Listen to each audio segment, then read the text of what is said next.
We dismiss history at our peril. Liberty Nation Radio with Mark Angelides.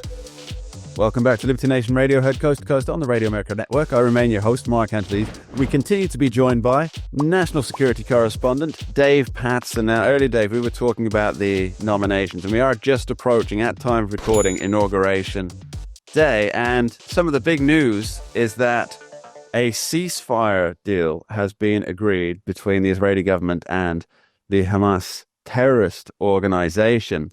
And you did some great coverage on this on the pages of libertynation.com that I recommend everybody go and check out, because you were quite prescient in in how you put that together, because you said that there would be problems. And then after it published, literally within hours, problems started to appear. Now, obviously, we're recording this before the inauguration, so we don't know what's going to happen in those last couple of days before it does happen. But what's the issue with the Israeli-Hamas ceasefire talk? Well, the issue is the Philadelphia corridor, which is the border between Gaza and Egypt. And it's a strip of land, and Israel has never wavered in its demands that Philadelphia border be secure, and they would have their forces on that border so that it would not be a portal for more arms and supplies and support to Hamas. So just to make this clear what it is. So if the Philadelphia corridor were controlled by Hamas, essentially it would be an unobserved route because of where it is for all sorts of weapons, all sorts of fighters to come in. It's completely unobserved. It would be a completely unobserved area, meaning that any forms of weapons or anything could come in without Israeli knowledge or checks. Is that right? That's correct. Okay. And so Israel wants forces in the Philadelphia corridor in order to prevent that. It's difficult enough to police as it is. And so Hamas's new demand is that they change the nature of the border, and one would think that it would make it easier for them. Now, it's interesting, underlying this whole negotiating notion is that somehow Hamas, in the end, is going to have some sort of a governing license in a new Gaza. No. Israel has no intention of letting Hamas do anything. They started out with the intention of destroying Hamas, and I've not heard one thing from Netanyahu that suggests anything different. Right, so that's an interesting point. So if there's a ceasefire, this is it's a staged release of hostages over a period of time for as long as the ceasefire holds. And now there's going to be an end date to that by its very nature. So let's say, just for example, they finally agree to, we're going to do 3 hostages a day every 3 days, and as long as the ceasefire remains in place, and as long as there's no what would you call it, warfare retaliations or attacks on either side. But at some point, those hostages are going to be back.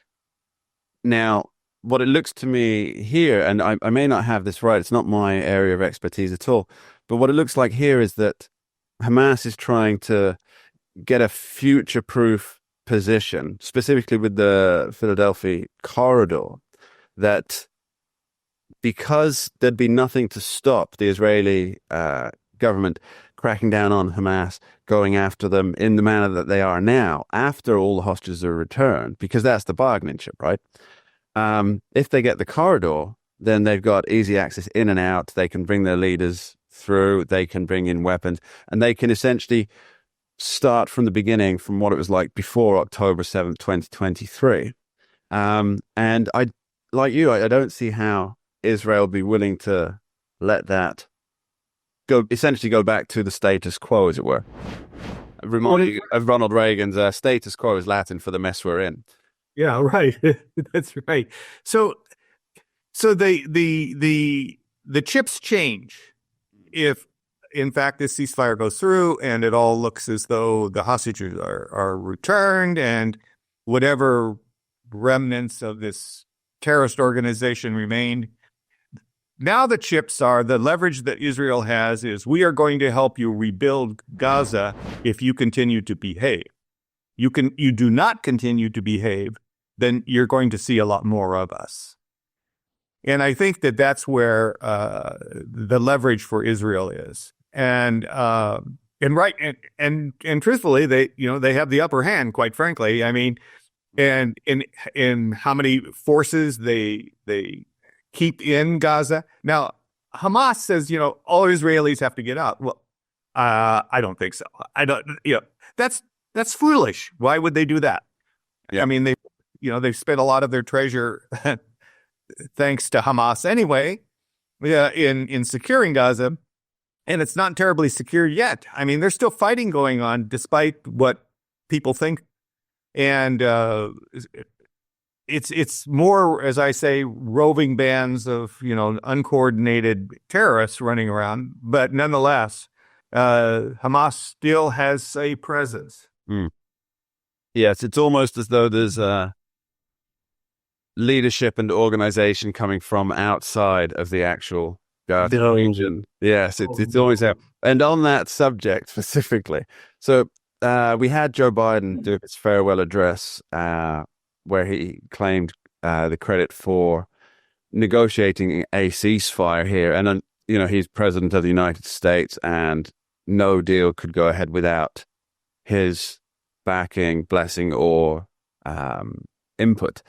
But also, it seems no coincidence that Donald Trump's about to assume office. And you made a very good point in your article that Donald Trump has warned that if the hostages aren't returned, there will be hell to pay. And your analysis, and correct me if I'm wrong, is that Donald Trump wasn't necessarily talking to the people in Gaza about there will be hell to pay if the hostages aren't released. He was talking to Iran and the backers of Hamas outside of the Israeli Gaza area. Is that about right? Yeah, I think that's right. I mean, I mean, when you think about it, why would Donald Trump, talk to this Hamas? Mm. He's talking to the people who allow Hamas to be what they are, the world terrorists. Mm. And who is that? That's Iran.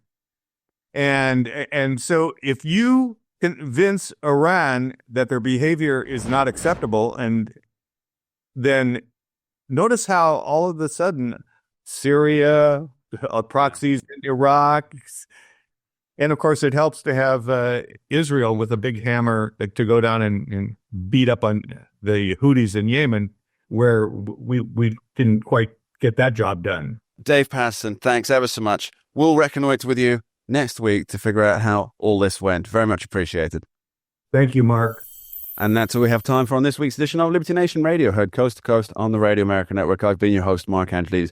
I'd like to thank our guests for today, Lisa K. Donner and Dave Patterson, for being here. We do appreciate you. And of course, extend my thanks and gratitude to you at home for taking the time to tune in and join us each and every week. You are appreciated. And please remember, Liberty Nation does not endorse candidates, campaigns, or legislation.